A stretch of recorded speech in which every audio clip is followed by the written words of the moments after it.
70 mil pessoas, jornalistas ateus, políticos céticos, estavam todos lá para testemunhar o fracasso de 3 crianças camponesas. Era 13 de outubro de 1917, na Cova da Iria, Portugal. Uma chuva torrencial transformava o chão em lama. A multidão, frustrada, esperava o grande espetáculo que as crianças tinham prometido em nome de uma Senhora do Céu. De repente, tudo parou. A chuva parou. As nuvens se abriram de uma forma que desafiava a natureza. E no lugar onde devia estar o sol, surgiu um disco prateado e pulsante que começou a girar, descontroladamente. As pessoas caíam de joelhos, gritando em terror e êxtase. O sol começou a dançar, a lançar cores que transformavam a paisagem em um caleidoscópio enlouquecedor. Mas o pior estava por vir. O sol, a nossa fonte de vida, parecia desprender-se do céu e precipitar-se em zigue-zague na direção da terra. Era o fim. Este foi o milagre do sol, o momento em que a ciência e o ceticismo foram forçados a testemunhar um evento que a humanidade jamais conseguiria explicar. Mas pare um instante. Se você pensa que Fátima é só a história de um milagre de luz, você não viu nada. Porque o evento de 1917 não foi uma festa de cores, foi um aviso, uma profecia sombria, codificada em 3 segredos entregues a crianças inocentes, que se ligaria diretamente à Rússia, à Guerra Mundial e ao destino do Papa. Eu sou nome do canal e hoje vamos mergulhar no que a Igreja escondeu por décadas. Vamos revelar a verdade chocante por trás dos 3 segredos de Nossa Senhora de Fátima, focando no enigma do 3º segredo, aquele que o Vaticano hesitou em publicar por medo das suas consequências. Por que 3 pastorinhos de um lugar remoto em Portugal foram escolhidos para receber um alerta que abalaria a história global? E o que realmente faltou ser revelado? Prepare-se, porque esta é uma história de fé, profecia e de um sacrifício que começou muito antes do sol dançar. Antes do caos do sol a cair, havia apenas a rotina. Cova da Iria, um lugar poeirento, pacífico e esquecido no meio de Portugal. Lúcia dos Santos, a mais velha, uma menina reflexiva e esperta, era a porta-voz. Francisco, calado e contemplativo, via tudo, mas ouvia pouco. E Jacinta, a mais nova, vivaz e cheia de perguntas. Eram 3 crianças que cuidavam de ovelhas. 3 heróis improváveis. Em 1916, a preparação começou. Um anjo, o anjo da paz, apareceu a eles 3 vezes. Ele os ensinou a rezar, a fazer sacrifícios e, mais importante, a adorar. Foi um treino intensivo para o que estava por vir. O céu estava a preparar as suas mensageiras, mas a história explode no dia 13 de maio de 1917. As crianças estavam a rezar o terço. De repente, uma luz tão intensa quanto o sol, mas não ofuscante, brilhou sobre uma pequena azinheira. E ali, suspensa no ar, estava a Senhora do Rosário. Ela era de uma beleza indescritível, vestida de branco, com um rosário nas mãos. A primeira pergunta de Lúcia marcou o tom para os anos seguintes. De onde é vossa mercê? E a resposta, simples e direta. Sou do céu. O primeiro grande pedido foi de sacrifício e oração. Eles deveriam vir ali, no dia 13 de cada mês, durante 6 meses. E eles prometeram. Mas essa promessa veio com um preço altíssimo. O ceticismo não tardou. Os próprios pais de Lúcia a acusavam de mentir ou de ser possessa. As autoridades civis, que viam na mensagem religiosa uma ameaça ao regime político e que estavam em guerra, iniciaram a perseguição. Os pastorinhos, armados apenas com a fé e a promessa de Maria, tiveram que enfrentar a fúria e o ridículo do mundo adulto. Não era só a fé deles que estava em jogo, era a credibilidade do céu. E se eu te disser que esta história de fé esconde um segredo de guerra e morte? Um segredo que ligava a simples aparição em Portugal ao futuro sombrio da Rússia e ao destino dos papas. Fica conosco até o final, porque o maior mistério de Fátima só será revelado nos últimos minutos. A Igreja tentou esconder, mas a verdade é mais forte. Mas antes de irmos para a próxima fase, tens de me prometer uma coisa. A segunda aparição, em 13 de junho, deu a Francisco e Jacinta o primeiro vislumbre do seu destino. A Virgem prometeu levá-los para o céu em breve. Mas foi na terceira aparição, em 13 de julho de 1917, que a doçura de Maria deu lugar ao alerta máximo que mudaria a história. Neste encontro, a Senhora do Céu revelou a Lúcia, Francisco e Jacinta os famosos 3 segredos de Fátima. O primeiro segredo não era sobre o futuro, era sobre a realidade eterna mais aterradora. A visão do inferno. Imaginem a cena. 3 crianças de 7, 9 e 10 anos olhando para a imensidão da beleza, e de repente, debaixo da terra, surge um mar de fogo, habitado por demônios e almas em formas transparentes de brasa.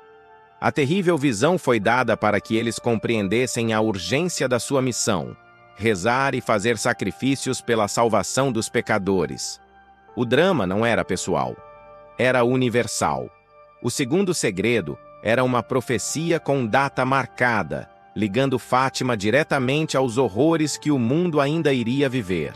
A Virgem previu que a Primeira Guerra Mundial estava prestes a terminar.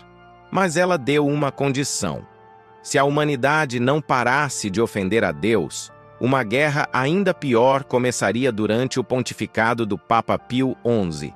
E o estopim? A Rússia. Maria pediu a consagração da Rússia ao seu Imaculado Coração. Ela avisou que, se o mundo não a ouvisse, a Rússia espalharia os seus erros pelo mundo, promovendo guerras e a perseguição à Igreja. Pense bem no timing, ouvinte.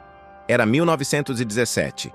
Em Portugal, a Virgem avisava sobre a Rússia e meses depois, em outubro de 1917, a Revolução Bolchevique explodiu, lançando o comunismo ao mundo. Coincidência? Ou a prova de que o céu estava a intervir diretamente nos assuntos de Estado? Este segredo transformou Fátima de uma aparição local para um alerta geopolítico que só seria totalmente compreendido décadas depois, durante a Guerra Fria. O peso desta profecia, carregado nas costas de 3 crianças, era brutal. Se esta história de coragem e profecia está a tocar o teu coração, não aguardes só para ti. Curte este vídeo, comenta a tua opinião sobre o sacrifício dos pastorinhos e se inscreve no canal para não perderes a próxima história bombástica de santos católicos. O teu apoio é o nosso combustível, mas o mais assustador, o terceiro segredo, ainda estava por vir. E a reação a ele foi violenta. Os segredos não eram apenas teológicos, eram políticos. E o poder civil da época não podia tolerar uma criança falando de profecias e de um futuro ligado à queda de nações. Era uma afronta ao regime republicano, que tentava marginalizar a fé em Portugal. O grande vilão desta parte da história é Arthur de Oliveira Santos, o administrador de Ourém, um anticlerical convicto. Ele decidiu que era hora de acabar com a farsa de Fátima. No dia 13 de agosto de 1917, o dia da 4ª aparição prometida, o administrador usou de astúcia. Ele foi até Aljustrel e, sob o pretexto de levá-los para a cova da Iria de carro, ele sequestrou Lúcia, Francisco e Jacinta. O destino não era o santuário, era a prisão municipal de Ourém. A tática era clara: ameaça e intimidação. O administrador interrogou as crianças, tentando forçá-las a revelar o segredo, ou melhor, a confessar que estavam a mentir. Ele usou de ameaças terríveis, de que seriam fritadas em azeite quente e queimadas vivas se não revelassem o que a senhora tinha dito. Imaginem o horror nos olhos de crianças tão pequenas. Mas a resposta de Lúcia, que era a porta-voz, é uma prova de fé que calou a todos. Ela e os primos recusaram-se a quebrar a promessa feita à Virgem, mesmo diante da ameaça de morte. A coragem de 3 pastorinhos contra a força do Estado. Nesse dia, 13 de agosto, o sol nasceu. Mas a senhora não apareceu na cova da Iria. A multidão, que esperava a prova, ficou decepcionada e confusa. A perseguição parecia ter vencido. No entanto, 2 dias depois, enquanto as crianças pastoreavam no local de Valinhos, longe da cova da Iria e da multidão. A Virgem compensou a sua ausência. Ela apareceu a eles na sua simplicidade e renovou a promessa do grande milagre final. Este episódio de prisão e ameaça é o ponto de inflexão dramático. Ele prova que a fé dos videntes era genuína e que o segredo era tão poderoso que o mundo faria de tudo para que ele não fosse revelado. A batalha entre o céu e a terra estava no seu auge, mas o golpe de misericórdia para os céticos ainda estava guardado para o próximo mês. Chegamos ao dia final, 13 de outubro de 1917, a data em que Nossa Senhora havia prometido dar a prova para que todos acreditassem. Apesar da chuva, da lama e da perseguição, entre 50.000 e 100.000 pessoas se aglomeraram na cova da Iria. Entre a multidão estavam jornalistas ateus do principal jornal anticlerical de Lisboa, O Século. Eles estavam lá para desmentir a farsa, para rir da credulidade do povo. A chuva era implacável, todos estavam encharcados, o ar era pesado de expectativa, ceticismo e fé. Finalmente, à hora solar do meio-dia, a senhora apareceu. Lúcia gritou: "Olhem para o sol!" De repente, as nuvens escuras rasgaram-se de forma sobrenatural. O sol, que momentos antes estava escondido, surgiu como um disco de prata, que podia ser olhado diretamente sem queimar os olhos. E então, o caos. O sol começou a tremer, a girar vertiginosamente sobre si mesmo, como uma gigantesca roda de fogo. Ele lançava raios de luz colorida, verde, vermelho, azul, que tingiam a terra, as pessoas e as árvores. Era uma dança cósmica que desafiava todas as leis da física e da astronomia. O terror tomou conta. Os jornalistas que vieram zombar escreveram que o sol bailou e tremeu. Pessoas caíam na lama, gritando: "Milagre! E perdão, Senhor!" Mas o clímax do terror veio quando o disco solar parou de girar e, de forma assustadora, começou a despencar em direção à Terra, aumentando de tamanho e calor. As pessoas pensaram que era o fim do mundo, que seriam consumidas pelo fogo. Em seguida, o sol retornou ao seu lugar no céu, calmo e normal. O milagre durou cerca de 10 minutos. E o detalhe que calou os céticos: as roupas e o chão, que estavam encharcados pela chuva, ficaram instantaneamente secos e quentes. O milagre do sol foi a assinatura do céu, a prova visível e irrefutável de que as palavras das 3 crianças eram verdadeiras. Foi o evento que transformou Fátima de uma aparição local em uma mensagem global de urgência e profecia. A partir daquele momento, a perseguição parou. A missão dos pastorinhos estava cumprida. O milagre do sol provou a autenticidade da mensagem, mas o seu conteúdo mais explosivo permaneceu oculto. Como a Virgem havia predito, Francisco e Jacinta morreram jovens, vítimas da gripe espanhola, cumprindo a sua jornada de sacrifício. Lúcia, no entanto, viveu uma vida longa, tornou-se freira e carregou o peso monumental do terceiro segredo. Em 1944, Lúcia foi instruída a escrever o terceiro segredo, que se revelou ser curto, mas tão aterrorizante que ela só conseguiu escrevê-lo sob obediência expressa. Ela selou o documento e pediu que ele fosse lido e revelado ao mundo apenas depois de 1960. Mas 1960 chegou, e o segredo não foi revelado. O Papa João XXIII leu o envelope lacrado e, segundo a lenda, ficou pálido e mandou que o documento fosse novamente selado, declarando: "Não é para o nosso tempo." A igreja estava com medo. Por quê? O que estava escrito que era tão perigoso? O terceiro segredo ficou guardado às 7 chaves nos arquivos do Vaticano por décadas. Isso deu origem a uma das maiores teorias da conspiração da história católica. Teoria 1. O segredo falava da apostasia na própria igreja, de um cisma dentro da hierarquia. Teoria 2. O segredo era uma previsão de catástrofes nucleares ou o fim de tempos. O Vaticano só decidiu revelar a sua versão do terceiro segredo em 2000, sob o pontificado de São João Paulo II. Eles revelaram uma visão, a imagem de um bispo vestido de branco, o Papa, caminhando com dificuldade por uma cidade em ruínas, rodeado de cadáveres. Ele é morto por um grupo de soldados, sob a cruz, junto a outros bispos, sacerdotes e leigos.